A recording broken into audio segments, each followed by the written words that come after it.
hello. Pu chuan. Oya. Inkom na hun thatak mai min siam saka kalom lu tuk Ke po kalome. Hun nang ma ibolo boy lu tuka India kan tum lain kan in belei thei la batro hei zan in chu hun thatak mai kan han nei thei mo. Chuanin I chan tin te engeng mo ka lo sia a tu ta chuanin tlei rol chwa vel chawa mangai deuh mai in han tonga ta chuan a thi alo thi san chi a kan ti dong e lo bo ral san chi a ti mo ta chi chang chin vel ti le khami kha min lo sil la ka ti hle me mo ngai tha ka chak om ka tia ka sa chak ka khang vel chan chin kha min lo sil do na mon le tro lo tong ring de ro in ngai thak du te chuan ni amaro chu hun re tak kum tam tak liam to nu kum som enge kum som ni khat mai po ni lovin kum som thum kum som li vel liam to nu thil khani awangin enge katana po soi nuam lo ang chi thil tam tak hi om ve le la ma chun hun rei to thil mani se nupui fanau nei lo he tinga reng ta ka phei chuan enge ngai tu na mun hu te po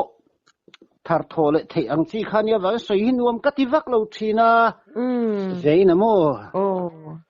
amaro chu khatianga nga min han zota ka chuan kan soi pawan yang chu tin kha iturin mi chung mang khiam le engamo angai nom zong tur anga soi thiam chi kha kan lo ta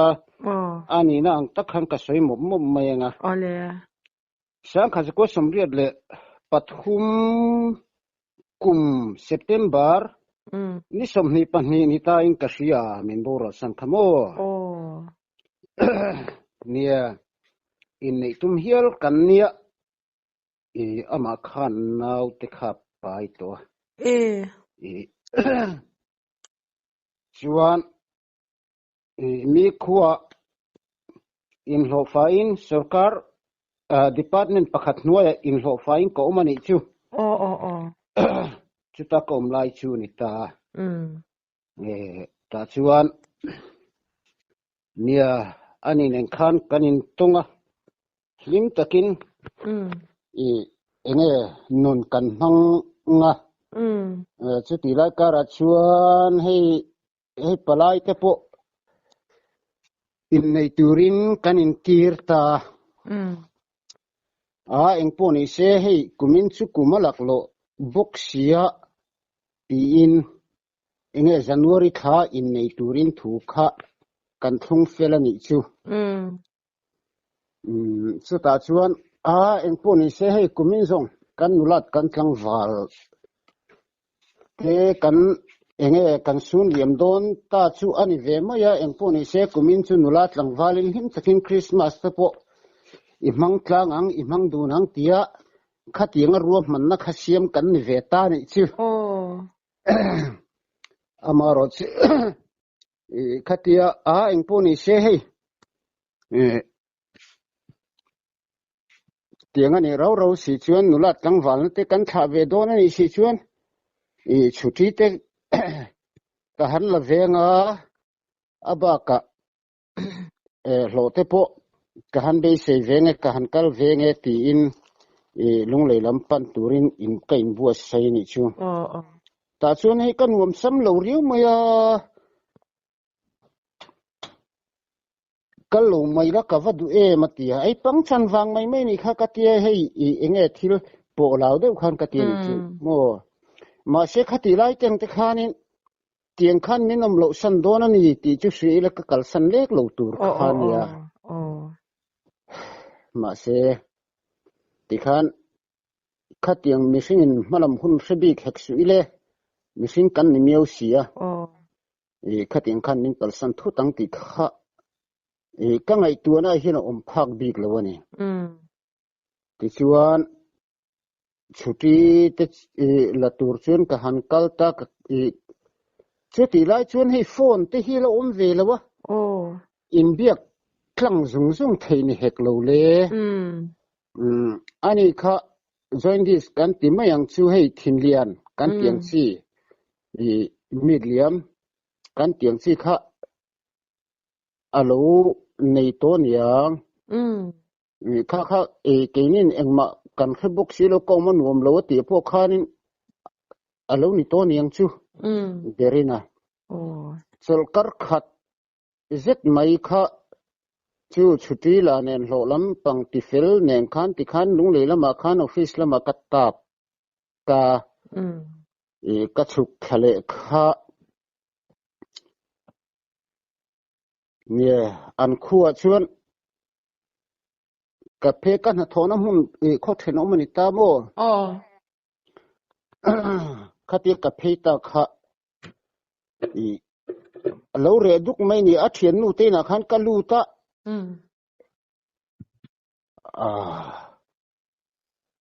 khonge thian nu hi ka tia naw te ki bula chung kan thian nu bula mo i engkim kan thu abul le bal engkim min thia sak tu le i kan ta na mi tangkai em mai ania a ming te po han sei do ni la nia sei lo meng o ming mal man chu ni sei lo mai tiang ta chuan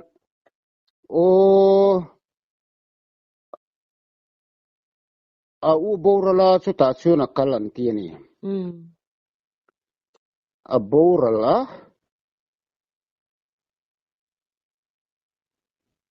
katia antia fiam twin tho khum na chi ni ngai lo chu tiang te i ka oi lo sim ka ti nge ka oi lo re reng ka oi thei lo sim i ka oi phal lo te poni ma na le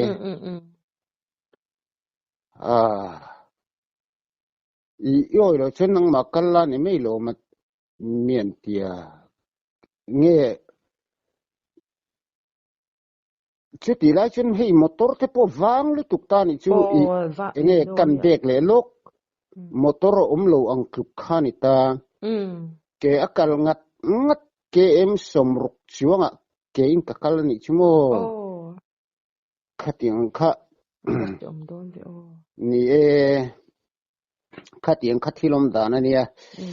chuan an ina chun kawa pheya anu le naw enge khatia ka phe ni tem set khan anu le naw khan ron chua ka nge min run ko min run tra khumani khang te pu kha kala oi thei chiung lo ni chu in chung ka nge ke ma karil ru khat somol vek to ni ka ngai mo i eng ma kha oi tina khan ke ka tin thei lo re reng i arwang khan lo tha fel zo de chau kha lo ni avan siom don ti ro ni a hriom ti pi la ma hen a hriom ani chuan in chunga kalu po khan enge trangai na po ka hlo tin I ko oi thelo aruma kalu ta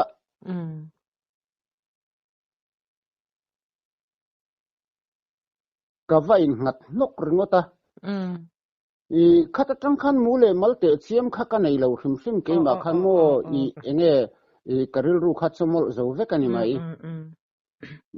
thi theya khan karu lo hrim chu kan kaldona po him dewa ka kaldona po him dewa in tha khatinga kumin chu hei kan nulat kan tlangwal kan tha na turte po ne him takin Christmas po kan mangtlang atia in tha le chu January tha in nei mai tura khatiang anga thil lo ti vek to kha kan ne wang khan nge khatianga ma khan tun hun lai ang hian phone te om ta ni sela min run sil ta ni sela ka kha thiam zo ka ngem ka ngai thiam zo ka ngem ti kha tunan hu hian ka nge ka ngai tu deuh ta mai ni chu anyang nia tun theng hian ka ngai tu thina na pui fanau nei lawa he tinga han tanana na chu he kum somruk kan tling ve chi ta chu ti huna po chuan rilru hian thein hil tak tak thei hi a lawa amaro chule hun arei to fiat teng te po thei bik lo chuti lai karai ro chuan enge một changa fiat chu lo thei lo chang hi a lo thei lo ta lung len veng kho har veng chang hi chu tu na po hen kalanga khop mai ve thowin amo anyang alo thei lo mai che tu mo nia kan lo mangai masak ber khan lo ni ve new box hi mo mangai masak ber hi jong thei hil te poi an lo har ve do te po ni ange chuan nia enga mo chen kha enge biak tlak mu mal vak khan ka lo wani timayang khata tang khan chuan a thana hian enge far tua hling nei lo hi ka phuna a hling nei lo chi he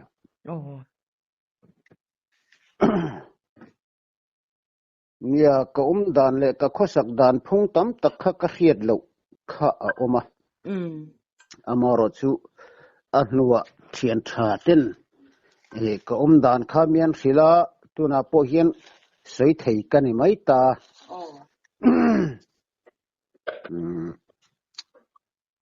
chuti la kara chun hei khohar mang ang lutuk takhan kan oma enge tu nge kanie enge kani po in hello in bol na chang po hello choi na chang po hello thom no hak na chang po hello khatin khan nun kha kam hang tak meu mewani veina don em nia ana em ani ni mangai te chan song alo na alo ni hi chuan chu ka har chhuwa na kha tlangwal hobin chu ka thian nu nau ti mayang ka bial nu nau chuan run rim ta thini na mel tha vezet mai hinia ka bial nu nau po chumo chuan git hei manla chuan hei guitar nen hei guitar tuk chop ti mayang tun lai enge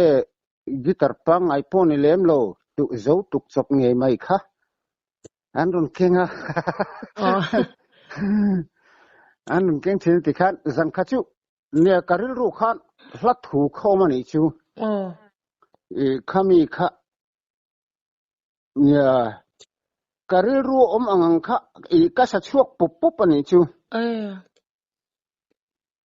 le ka pu khonge in guitar chu katia an guitar kha kadil ta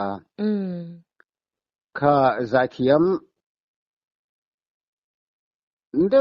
mai mizoram deng chuak khopa zathiam pakhat khanin ka hlata chu min handil nge nge ya ai anu kum engmo zat nuwa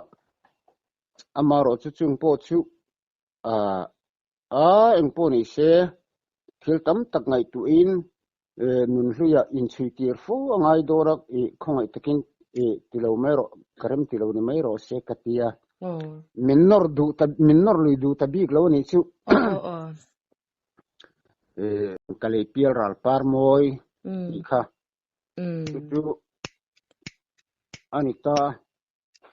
chuan hun rei tak mai akal to hnu in mizoram khopui panina lunglei ya kom to hnuwa nia kanin bulvela hian thom hi om mai thina kha eng thom nge niang kan ti kan zong thina enge mo chang phei chuan sem puinen kanin lek chuak thina ni ka u tenen mo ke hi u nau zinga nau pang ber kania ti khan kan han zong thin engma kan mu thei ngai bok si lo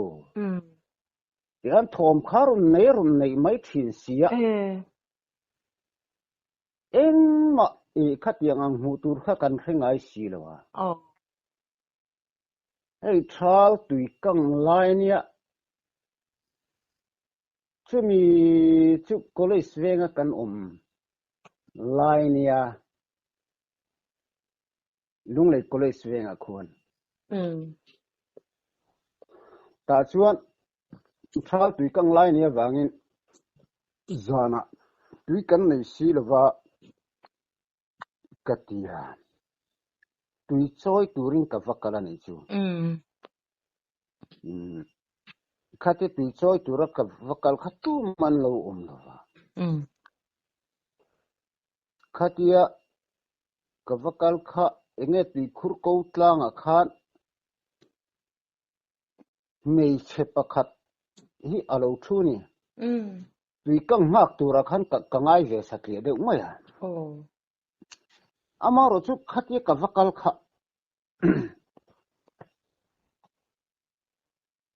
kha ka mangai boral to nu ngei mai kha khat e ama kha ka va mutat mai ni tikhan tui khura chuan khatia kanin hu kha enga tinge hetai om katia ichi to sia iboral to sia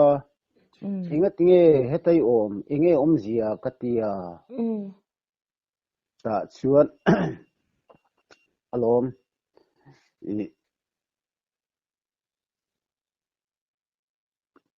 nie karung kal thina lom ina te po karung kal thina in bulvela te po run mu se tumin voitam ta karung kala ma se siam sheinen mi beitumin siam sheinen in run thok thina karunin lan ngam ngai lawa ei irun kal dona ni ti ka hiata wagin heta hen kalo umani hi ti ni chu alo trong nge ye mo trong nge ye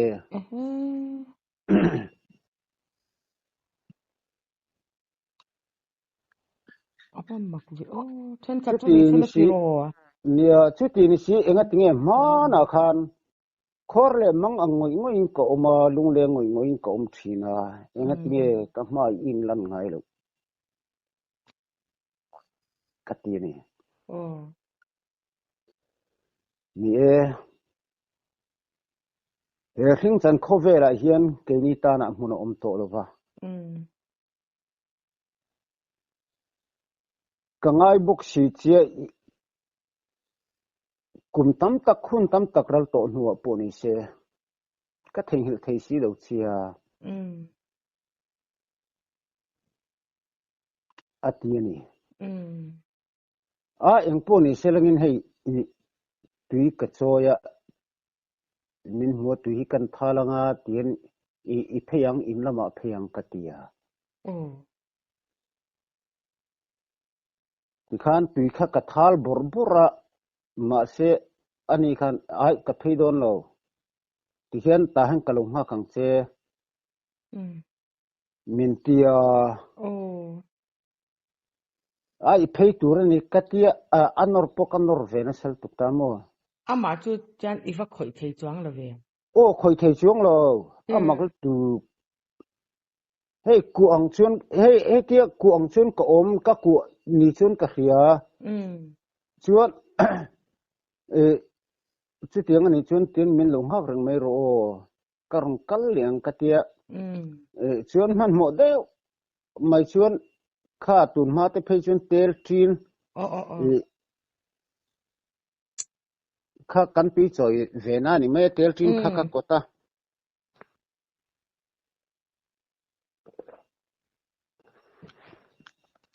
ina ka ho kha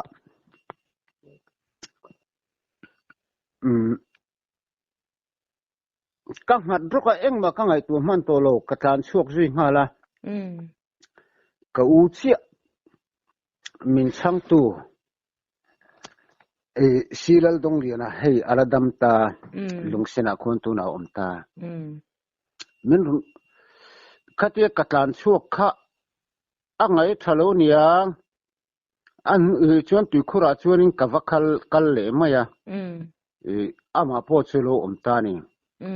hian kanin kuwa nie midang mihring timayang mihring pa ngai chuan ka kualom ama chuan chu kuwa ngai na om lo ta ka kuwa thei lo hrim ta ma chuan mo ma se chuta kavakal le chun ka kuwa nge ni ani pon min kuwa nge ni ti khur ko tanga chuan kan thu du na khatia thil kan seimol mul lai khan ka u chu rum tlan pheita chu hetia mihring pa ngai kuang hian ti hian ka ban khat ti hian kalo phar ani nge nia ka ku miau sia kuang khan in seta tani mo kuang khan ka in seta tani chu nia hey nin fiat pui tu te ka u te pahni an la dam ta tin college ve nga khuan nin fiat pui tu then te chu an la om ma na le la dam te po mo ka ki u chu ti khura chana rong kal ve mi min run ka ti chu angai thalo khamo ti chuanin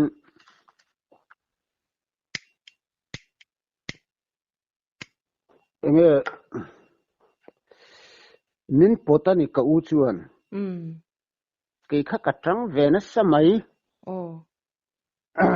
hey kanin ko malom le ka tia tu ma kom turanom lo hi tu manom hlei ne min ti min khok mi ka u chuan mo a mu ve mi alo ni mo munang pakhat ma mu lo re reng eng ma mu lo a mu thei lo niang ti chuan ka du lo chung kha min po tho ta ni chu ma se min zui ho ve ta ama chuan kanin then rei ta then che ka du to bik lo ka zui ang che tiam min run zui ta ni ti khan moro lok tu u chan in ho anga ti ta in ho ta tu khura min pot lui min pot ka ti chu ka tang na sel tu atan po mo chu mi in ho chan konga ti chan ron aron zui che ti mu je ne mu min run zui lo ka mu lo chuan hey chu ta tang chuan ina kanin suai ho ta min run zui ta ka huai ho ni lo min run zui ho nei chu chu ta tang chuan enge chum lo chat lo hian kanin ko mani mai ta ina berin keila in eng ma thil dang ka ngai tu thei to lo hrim ta khata tang khan cho po ka ingai lo hrim ta min kal san hun te chu anei te me umaya ka va holo ka nge hei chu tiang kha tiang atia enge mi kal chu san chang zonga nga na me umai chuan cho ni sila enge thil tui deuh hi arun kinga ti khan enge kan le in mi zawina kan du ang chi zong kha chu kan ei tho amaro chu enge ka ngai tu na le ka suang tu na nge ni ka khabik lo le nia kan ei thin miau sia thil tui tak kha arun keng thina kha kan ei dun thina ni mai amaro chu cho ei tur ang te chuanin ka om tho ta maro chu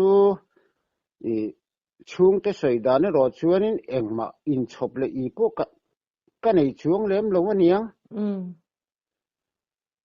khati lai khanin nia bol atin ko mani berang chu engma kha ngai tu na mu mal kha ka nei vak lo le te poni ma na le chung te soi kha ka hriat tani maya ti chuan zana ni se kan ti tia ka tong bor ani pot tonga ma se ani tong kha chu chung te khanan thre theilo ka chung te khana tong khan thre theilo hrim hrim chuan tikhanin amit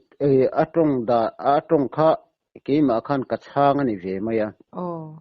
thilmak ve ang reng deuh mai chu fa kha nge chu kum tam fe nu ani chu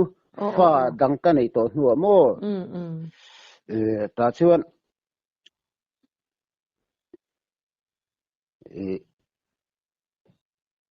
anni kha ka fanei na nu chu thing tlang khuwa om tho hi ni ta ni chu a u te kha electric veng monga khuan an om ta ke ni college venga college veng le electric veng te chu in kar hlat lut tu mai hi ni chuan amak zia mai chu ti lai chuan khopui chunga thil sang thleng ang chi kha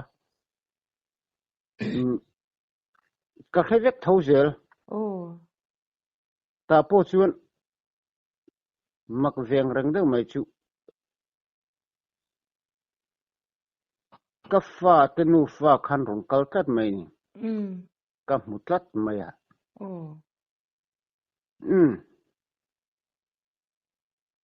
ma te nu fan rong kal iwa muteng u katia ka u hey tuna phe chuan presbyterian ai hen ko han upa ni veta lupa kan tiang chi he hey min la dam puya nge na chuan nangaram huai zol mai mi khan eng mai silo anung kal bok lo watia anung kal lom anung kal kam mulom ka silom iwa huai ang katia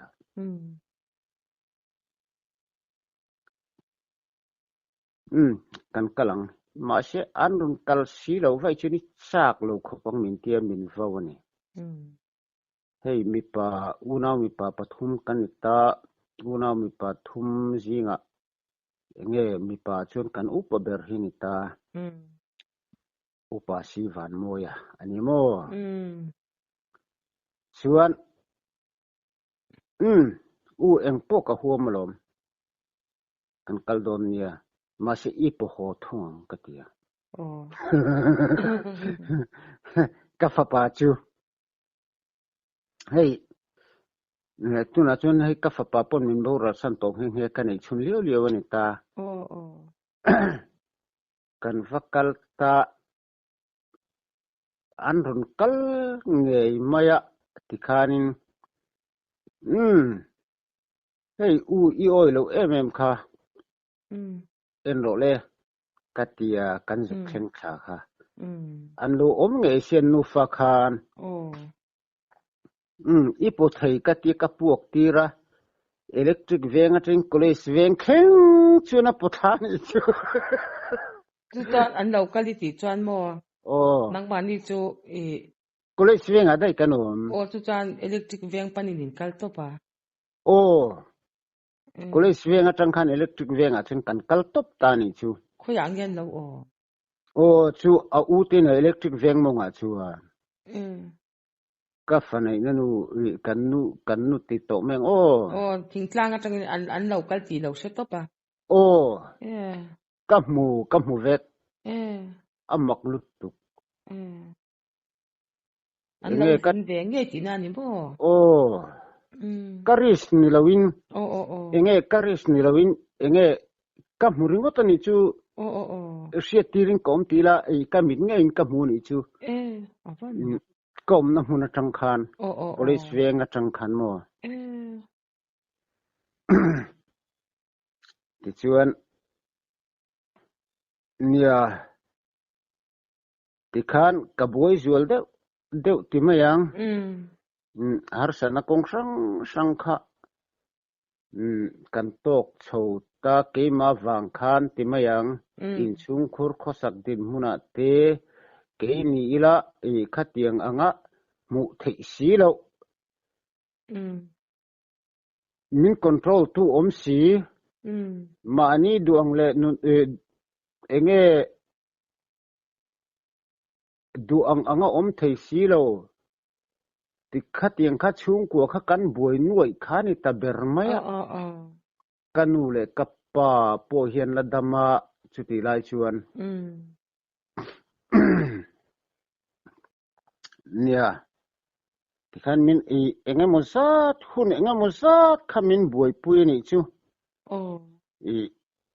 hei le lama chuan local ro chuti chu mi khamin huna chun local ro akia tlan chhuah thut kal chhuah thut changai khatiang renga khosa khakania wangin enge ka u te pahni khan min veng to pani chu ka u te pahni le kanu le ka pa khan mo min veng to ringot ani chu nia tun thleng hian ka ngai tu thina ka chung te min lo hmangai dan kanu le ka pa le ka u nau te min lo hmangai zia kha ka ti thin tun nu hian ka ngai tu chuak thina mo nia an nau an thisen zom pui kanu le ka pa tan an thisen an fapanau pangber kha kan miau mai sia ta chuan nia hun engemaw chen kha khatiang khan har satna chung ku khan kan tok chawa nia tlang pui zor thil ni dan angkim diak kha soi hei chin po ni lo soi don chuan soi tur hi tam lutuka hei dam doi ina te min kalpui eng mo chang chuan ma se thak ve don em sin chung te tan chuan mo enge athuak lama diklo omaniang enge niang ti enge dam doi na po min kalpui folom ma se trum khat chu kan kal le ta khati kan kal le khan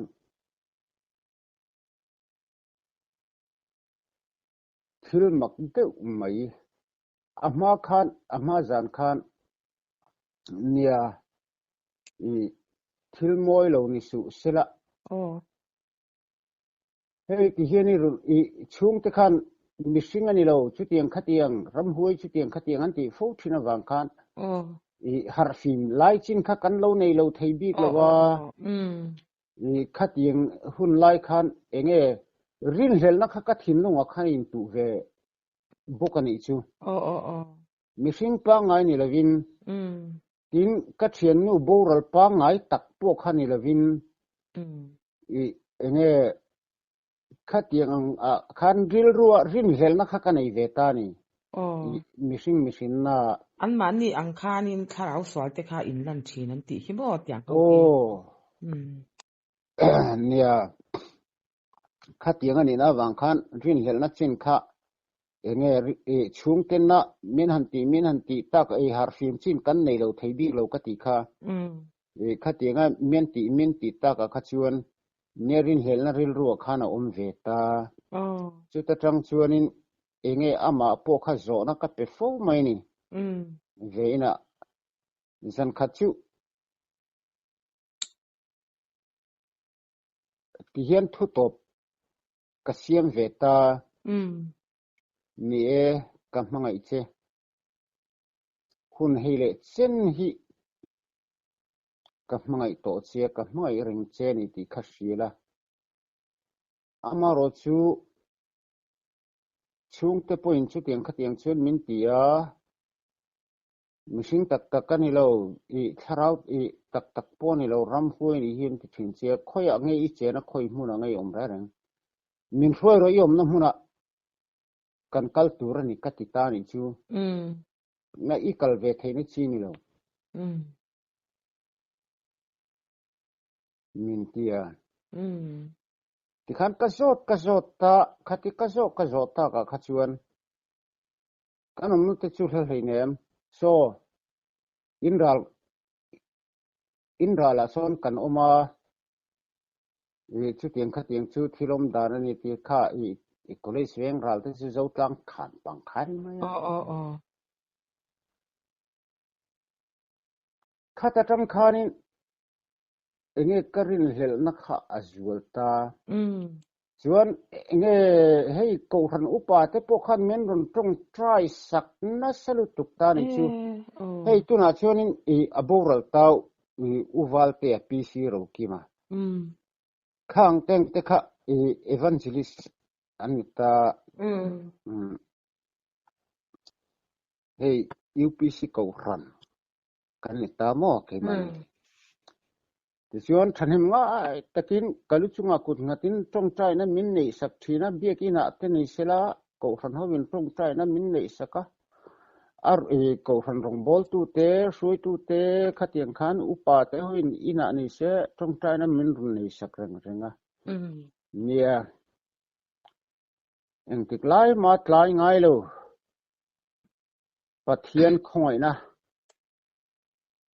kadongin lalpa ko ran ho te min mangai na zara ani berani ang chu tikhan voi khachu ka uin dam do ina min hruai le ta chu ta chuan karil ruwa hiat hlapakhat arun omani chu la chu ka sa chuak ngeng hea boina lo kiang la karam ka chuanang khovela hian ka thlang am theilo boile thina in ka sai nge ti hla khami kha ka sa chuak da chu ta tang chuan ni kha ka har sat na huwa ma tang khan le lalpa ko ran ho te mangai na le khoi na zara ka har chuak chun zom chota ya voi ni theng hian college veng notice india UPC ko ran ho te in na min mangai na te khan ka thei hil thei lo ni top mai khatiang khan thanim ngai tak khan tong trai na len khan kaluchunga kut ngatin an tong trai biakina katan an tong trai bok khatiang takhan tan milak saklo ta ni sela voin nia hian enge ka anang kanun na po hian tur ve mai long mo ti te hi ka ngai tu chuak thina adikcha pathian chunga le college veng ko ran tho te chunga hian tun thlek hian lom thui ka sui bang thelo ani ore kha ai atlang pui zor zor ani mai adikalom achan chu bak chu soi ngai na vak po ka chu lo ta mo thina na tak nei mo iswa tel lawin tor tu annal tuka mo ngai tu na te amu bu pan ti kha thente pe te chu at pha te pon oman ti kha mo pathian tel law chuan an em ta kha idin mo na law ni ta chu ta chuan hei nang ma po ti khan hei ni piang thar lavin mo lung len na nen tor na nen in ma chan ta cha khata khan hei ibial nu mutlat anga in ngai le te po mo khata kan enge hei thlasang ram hoi kan ti ang enge thlasang kan ti te po hi set enge an ma ni tak ni lo khan tharau swal te khan man ro mang ve thin an ti khamo alo ni theilu tuk ta khanga khan ni tong trai na nen an pui chuak chi chu thar tat na ro ma ta chu mo ni ro pui hle me ke po anu thi khan ni kwa vak kha ka shelawa thala ka te po khan ko unau pa hian min lo kai thi na mo chuan phekok ti kha ka bun lo re nga ti khan min kai reng ta chuan ko san upa ti khan min tong trai na salu tu ka ngai to na kha ave ka mo ke po kha khan ni kha tyang khop kha ke po thi na kha ka tuar na to ni chu mo ngai to na kha abing mup me ni ta khan min tong trai ro te ka tia mo ni ve ta khan ko om to a ke po mo hei di chu chan van lam a hyang ka da ka mo anu khan min kita khan min thli renga lom hei ka tyang ti khan ke po ka tyang khan ko om mo kha ti khan om tu ti min ron ti ringot thi ne sem se ka ngai to na khan ti khan om vak vak chu vana khan om lom khi ti kha ka lo tia mo ye ma kha ka a chu ni chu pathian tel la wat hi na tor hi chu analu tu ka mo chu ei ran sita ka chan kha kom tam tak ei min lo bo ral santa khami a ko om dan kha ka se chhuak zo ka ni chu mo kan khala ka po hian I ka ona pa in min kai lai te om mo chuan theng zol lama khami thina anu thina wang rong kal ko san upa te khan min tong trai hlom mo yang te khan tui te thil eina chang te ka lo se lo mo ya ka ke pon na tin ka lo ka tuar to lo pathian tel lo chuan analu tu ka mo ni tor thei rol ani love amaro chu hei tu nai ro chuan kum alo liam tamta pathian min thruina wang liewin fiat chuat chang te chu om thin bok ma se tuna zong pathian le min ngai tu te zara kan tlei chove ta ani hi tro ni mishing dana chang chuan na don lu tu ka mo tor thut tor mishing a chang tor rwal hi ani lava ma se pathian lian chuan mo ha dam na min petu chu pathian ania chol na po min petu chu mo pathian tel lo chuan ha dam na le chol na om lawa lung len na po are me lawa I tor na hle me ya kana dia chan phone te chulo om ni se adam lo chung chang ti po I se veka nga khang eng ma lo om lo mo khang hun lai motor po la van hun lai khang lai dia chan ai han sia tu ka chan anadon to asok khamo anadon le tu chu ke ngatin kilometer somruk kalangai ka ti chu ei ka khongai che ingai to na khan ni tlat ang khan ni kha siat na kha om tlat alom ni tlat ang khan mo khang te po kha then ka tam tak chan oi om lo chati khati anon ti thawang ma che I hei at bol na hi om tlat kan ngai to na ti khamo ngai tu na somol ve kamo khati ang khan ko om to lom ke po mo angai na om lo angai na om lo ni top mai sing soi po ka soi thiam lo khan china enge ka thu soi do na ka soi to kan khan angai nom rong turang chi pon ka soi thiam chuang lawa ton dan khan ni top ani dan dik ta khan ka soi ni mai mo then ka tu se ngoi te tui khora alo o mai ti te khan then ka tu sa chuan mani bial nu nge pon ni sen tlan che me thei si tro ai ka thei lo lom ne ka hmangai wang ani mo no pan enge rol thar chuak lim chu na sarkara department nuwa na master rolling kanin lo fa ve thei to khala ni maya chuti lai kara ya khatinga kan hun ton te rep te kha tuna nu ka ngai tu hian le na ma chun pathian min roi du dan le nia famngai lusun mang angte nem thei tu hian khang ang hun har sa le mang an kha kha ang ma ni lo ma ni la pathian hin min lo tor tir ni ya ti te hi ngai tu na te hi ka nei mo pathian tel lo chuanin pathian nei lawa pathian tel lo chuanin anna lom anna lu to ka lom mo kha ne hei zanina teng te po kan thin lo le kan sual na angin kha hei zan rei hnuwa dar som hnulama hei ti hian kan in koma berual thu kan han zira enga motin nia honulama tuna chu I berual reng maya kan in be thei la matro achangin ro lo sur tal lai ti lo ni tentro ni I hun ton thil khatyang khani siat kha achak om katia mo kha ba khan kom nge che kha ka du sia nang mai lo boy nen chon lama tha tho ngai nen zan lama berual chho nen mo hun ol I lo nei lo ru to ka ke po khan ka lo chang te reng te ka lo siat thoi wang khan ama soi nge hi siat ka cha ke mei ka tia ya ango che I la phwa saka khamo I la phwa kha thu I la soi thiem an soi lok de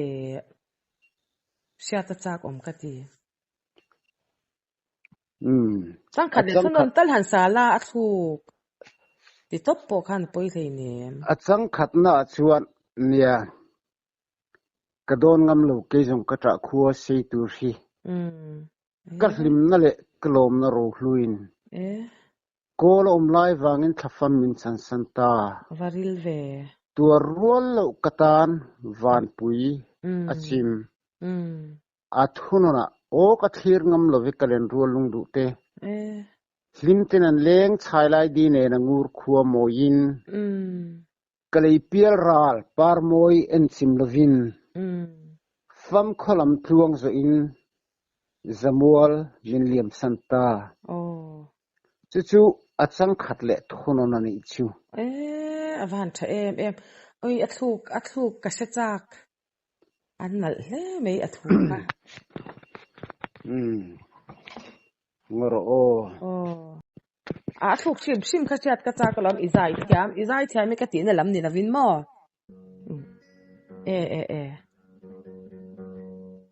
Bana hi kan request loka hlapwa han sange te ka ti kan lo soilok claim lo wangin guitar te han herdik te nga ya lo soilok ila tuan an herdik an lo herdik vek turania ma in ngoro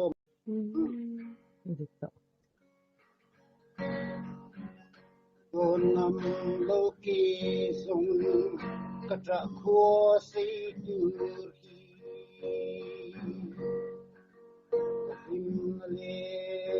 kalom na ro in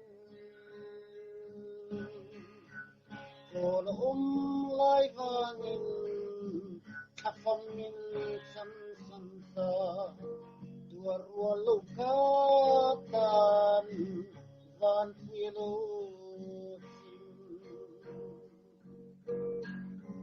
o khir nam loge kalen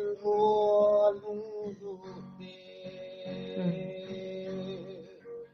Inten len chai lai di len angur kwa moi in Lipial ral far moi in sim lovin Bam kolam tuam zuin Samual min liam samta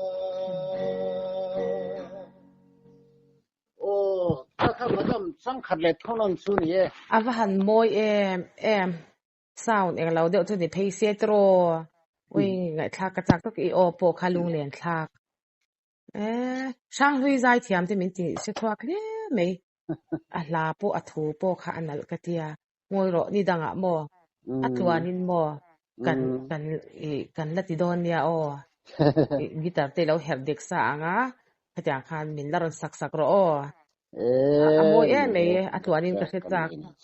ku amaro chu hei kan sai ngai chalo wa azai te hi kan har sat ve to mo anal le to ka hla kha lung len thak ka ti khop mei inkom na hon thatak mei min siam saka hei alom ka ti hle meya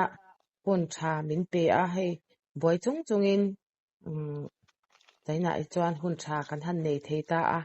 ang I hil ton chan chin te hun shom tak mei lo dai te mo hun khir tak hwaya khatia ang I thil ton te kan han sei chuak le min han shil le a lom ka ti a khatiang te kha zaina hiang kalom ma se nang ma ngai to ana ti si tu hei he tanun hlui te kai tho le te kha achang thana si china khatiang te khan yang ti po ka lau le kai thla sung hle me amo ma se hun thatak mai khang ka sia chak si min sila wangin ichunga kalom lu tuk ke po kalom ole kan la in bele don ya ole lodam zelang che lodam tha zelang che ole nang po lo in en kol ngun la lodam tha zelang che ole